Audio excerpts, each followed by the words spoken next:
आप देख रहे हैं यंग बाइट्स, मैं हूँ आपके साथ पूजा ठाकुर। पिछले अंक में हमारे फंडामेंटल राइट्स के प्रोग्राम में हमने बात की थी राइट टू फ्रीडम की, और आज हम बात करने जा रहे हैं राइट अगेंस्ट एक्सप्लॉयटेशन की, जिसको लेकर हमारे साथ जुड़ने जा रहे हैं एडवोकेट अंकुर शर्मा जी। सर, आपका स्वागत है यंग बाइट्स में। धन्यवाद। अंकुर जी, सबसे पहले जानूंगी जो राइट अगेंस्ट एक्सप्लॉयटेशन है, इसके बारे में आप क्या कहेंगे? जिस तरह से चाइल्ड लेबर की बात की जाए या किसी भी वर्क के साथ अगर एक्सप्लॉयटेशन वो एक्सप्लॉइट होता है तो उसको लेकर उसके क्या कुछ अधिकार होते हैं जिससे लेकर वो आगे अपनी बात रख सकता है? देखिए, राइट अगेंस्ट एक्सप्लॉयटेशन एक फंडामेंटल राइट है जी। और right against exploitation fundamental rights का जो चैप्टर है हमारे संविधान में, उसके अनुच्छेद 23 और 24 में उनका बयान किया गया है। जी। आप सब जानते हैं कि फंडामेंटल राइट्स हमारे संविधान की आत्मा है। फंडामेंटल राइट्स को सोल ऑफ द कॉन्स्टिट्यूशन कहा गया है। तो कितने ये सैक्रोसैंक्ट हैं आपको इस परिभाषा से ही समझ आ जाएगा। आर्टिकल 23 जहाँ पे फोर्स्ड लेबर, ह्यूमन ट्रैफिकिंग पे पाबंदी लगाता है, वहीं आर्टिकल 24 जो छोटे बच्चे हैं, 14 साल से जो छोटे बच्चे हैं, वो फैक्ट्रीज़ और माइंस में वो काम करें या हैजरस एक्टिविटीज़ को लेके उनसे लेबर करवाई जाए, उस पर रोक लगाता है। जी। तो 23 और 24 ये सुनिश्चित करते हैं कि ना बेगार यानी मुफ्त की फोर्स्ड लेबर करवाई जाएगी, ना ह्यूमन ट्रैफिकिंग करवाई जाएगी, और ना ही 14 वर्ष से छोटे बच्चों को हैजर्डस फैक्ट्री और माइंस के जॉब्स में एम्प्लॉय किया जाएगा। तो हमारा संविधान मौलिक अधिकारों के क्षेत्र में इन अधिकारों को डाल के इन अधिकारों की जो वैल्यू है, जो सिग्निफिकेंस है, उसे बहुत हाईएस्ट पेडेस्टल पे लेके चला जाता है, और इसीलिए ये अधिकार जो हैं वो बहुत इम्पॉर्टेंट हैं।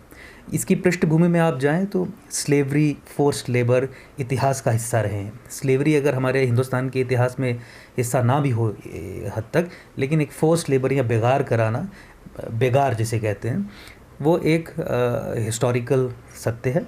उन्हीं चीज़ों के खिलाफ ये कानून बनाए गए, और जैसे ही ये कानून आपके मौलिक अधिकारों के चैप्टर में आ जाते हैं, मौलिक अधिकार या फंडामेंटल राइट्स बन जाते हैं, तो ये कानून स्टेट के अगेंस्ट यानी गवर्नमेंट के अगेंस्ट भी इन्फोर्सेबल होते हैं। जी। और इन कानूनों को लेके अगर सरकार, कोई गवर्नमेंट एजेंसी आपके हकों का हनन करे, आपसे बेगार करवाए, फोर्स लेबर करवाए, मुफ्त में आपसे काम करवाए, या बच्चों को एम्प्लॉय करे अपनी फैक्ट्रीज़ में, माइंस में जहाँ हैजर्डस काम हो रहा है, तो आप सरकार के खिलाफ डायरेक्टली हाई कोर्ट और सुप्रीम कोर्ट में जा सकते हैं।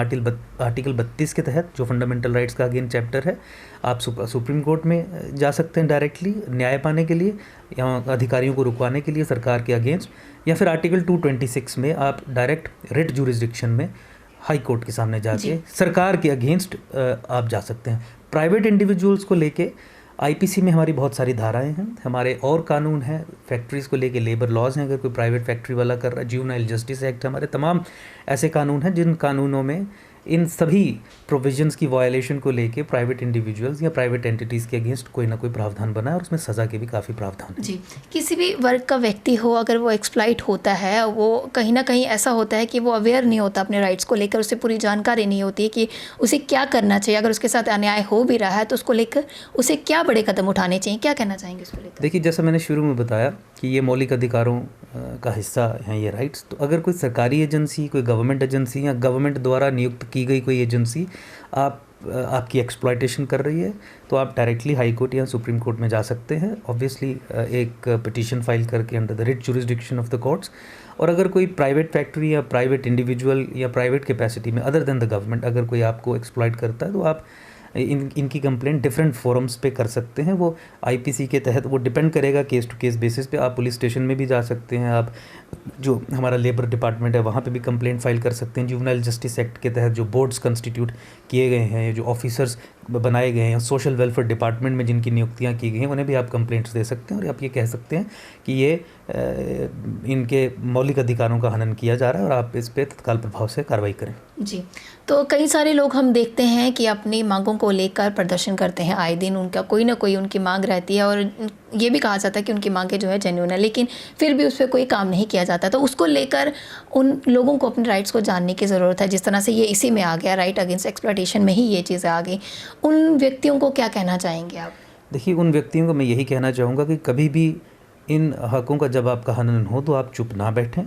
आप इन एक्सप्लॉयटेशंस के खिलाफ, जैसे स्पेसिफिकली अगर मैं 23 और 24 की बात करूँ, एक्सप्लॉयटेशन की बात करूँ, तो ह्यूमन ट्रैफिकिंग, लोगों की खरीद फरोख्त, स्मगलिंग करना, मतलब ह्यूमंस को ट्रैफिक करना, मुफ्त की लेबर करवाना, बेगार करवाना या फिर बच्चों से काम करवाना, इसको लेके जागरूकता भी अपनी बढ़ाएं। आज सोशल मीडिया के माध्यम से देखिए, मोबाइल आज हर किसी के हाथ में है, गरीब हो अमीर हो, तकरीबन आहिस्ता आहिस्ता पेनिट्रेशन मोबाइल की और सोशल मीडिया की नीचे तबके तक हो गई है। तो इसके ज़रिए अपने आप को अवेयर भी करें, लोगों से बातचीत करें, और कभी भी इस तरीके के अगर कोई व्यक्ति करता है आपके साथ तो उस पर चुप ना बैठें। आप कानूनी सलाह ले सकते हैं, आप कोर्ट्स में आ सकते हैं, कोर्ट्स में आपको फ्री सलाह देने के लिए इंस्टीट्यूशंस बने हैं, लीगल सर्विसेज अथॉरिटीज़ बनी हैं, तो गरीब लोगों के लिए भी काफ़ी प्रावधान है। अदरवाइज़ भी आप बहुत सारे सोशल एक्टिविस्ट्स हैं, बहुत सारे एडवोकेट्स हैं जो फ्री ऑफ कॉस्ट आपको कंसल्टेशन देते हैं। तो मुझे लगता है कि लोगों को जागरूक होना और अपने हकों के प्रति लड़ने का जज्बा अपने अंदर पैदा करना, ये ज़रूरी होना चाहिए। और ये दो चीज़ें अगर हो जाएं तो फिर मुझे लगता है कि फिर 100% प्रोहिबिशन। तो कहीं ना कहीं हमारे अंदर जज्बे की बहुत ज़्यादा ज़रूरत है, और उसके बाद अगर ज़रूरत है तो अपने राइट्स को लेकर अवेयरनेस की। क्या एक मैसेज आप सभी व्यूअर्स को देना चाहेंगे हमारे इस प्रोग्राम में? देखिए, व्यूअर्स के लिए मेरा यही मैसेज रहेगा कि हम अपने अधिकारों को भी समझें, हम अपनी ड्यूटीज़ को भी समझें। जहां हम राइट अगेंस्ट एक्सप्लॉयटेशन की बात कर रहे हैं, मौलिक अधिकारों की बात कर रहे हैं, तो हम ये भी कह रहे हैं कि जो मौलिक अधिकारों का हनन करने वाले व्यक्ति हैं वो भी इन्हें समझें। अभी तक हमने चर्चा की कि किस तरीके से जो व्यक्ति एक्सप्लॉइट हुआ है वो अपने अधिकारों को एक्सरसाइज कर सकता है, क्या उसके अधिकार हैं। लेकिन एक्सप्लॉइट करने वाले भी तो हमारे इंडियन सिटीजन्स ही होंगे, चाहे वो सरकार में हो चाहे प्राइवेट एंटिटीज़ में हो। तो मेरा सबसे ये निवेदन रहेगा कि जिस चीज़ को संविधान मना करता है करने से, जो एक मौलिक अधिकार की श्रेणी में आता है, उसका पालन करें, उसकी जो लेटर एंड स्पिरिट है उसको फॉलो करें। और जिस दिन हमारा देश child labour, child employment, forced labour और ह्यूमन ट्रैफिकिंग के कैंसर जैसी चीज़ों से निजात पाएगा, हमारा देश बहुत मजबूत होकर सामने उभरेगा और एक सिविलाइजेशनल कॉन्टेक्स्ट में एक बहुत बड़ी एक वाटरशेड, एक थ्रेशोल्ड को अचीव करेगा, जिससे भारत पूरे देश में एक रिस्पेक्टेबल दृष्टि से देखा जाएगा। जी, बहुत बहुत धन्यवाद हमारे साथ जुड़ने के लिए। तो आज के हमारे प्रोग्राम में हमारे साथ जुड़े थे एडवोकेट अंकुश शर्मा जी। काफ़ी अच्छा मैसेज इन्होंने सभी व्यूअर्स के लिए दिया। सबसे बड़ी बात है, हमें अपने राइट्स के लिए अवेयर होना बहुत ज़्यादा ज़रूरी है, और हमारी इस प्रोग्राम की यही कोशिश है कि हम अपने प्रोग्राम के ज़रिए आपको आपके राइट्स के बारे में अवेयर करें, ताकि आपको हमारे इस प्रोग्राम के ज़रिए से कुछ ना कुछ जानकारी जो है मिलती रहे। अगली अपडेट लेकर फिर मैं हाजिर होंगी, तब तक के लिए आप देखते रहिए यंग बाइट्स। वीडियो जर्नलिस्ट अभिषेक बड़ू के साथ मैं पूजा ठाकुर, यंग बाइट्स जब।